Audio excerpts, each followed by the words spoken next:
តាមពិតទៅជីវិតដែលរីករាយពិតប្រាកដហើយទទួលបានភាពស្ងប់ក្នុងចិត្តពិតប្រាកដគឺការចេះសម្លឹងមើលមកជីវិតខ្លួនឯងហើយមើលមកអ្វីដែលខ្លួនឯងកំពុងតែមាននិងរៀនចេះស្រឡាញ់ពេញចិត្តជាមួយនឹងវាព្រោះអ្វីដែលយើងកំពុងតែមានអ្វីដែលយើងមានជាក់ស្ដែងនៅពេលនេះបើសិនជាយើងស្រឡាញ់ពេញចិត្តចំពោះវាគឺយើងនឹងអាចទទួលបាននៅអ្វីផ្សេងទៀតជាច្រើនដែលយើងប្រាថ្នាចង់បានហើយបើមែនទែនទៅយើងមិនចាំបាច់ត្រូវប្រាថ្នាឲ្យមានជីវិតដូចទៅនឹងនរណាម្នាក់នោះទេពីព្រោះអ្វីដែលយើងបានឃើញពីជីវិតរបស់នរណាម្នាក់ដែលគេបានបង្ហាញឲ្យយើងឃើញ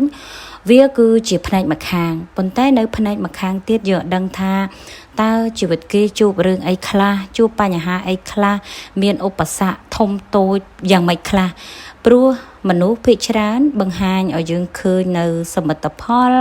ឬក៏បង្ហាញឲ្យយើងឃើញនៅចំណុចវិជ្ជមានបង្ហាញឲ្យយើងឃើញអ្វីល្អល្អ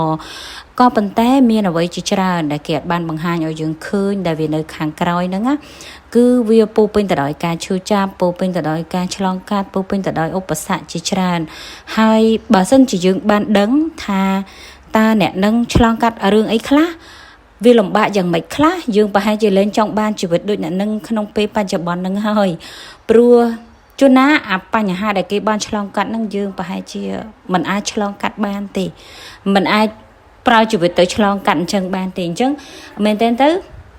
នៅពេលបច្ចុប្បន្ននេះបើសិនជាយើងមានអីយើងត្រូវសម្លឹងមើលវាដោយការពេញចិត្តហើយនឹងចេះស្រឡាញ់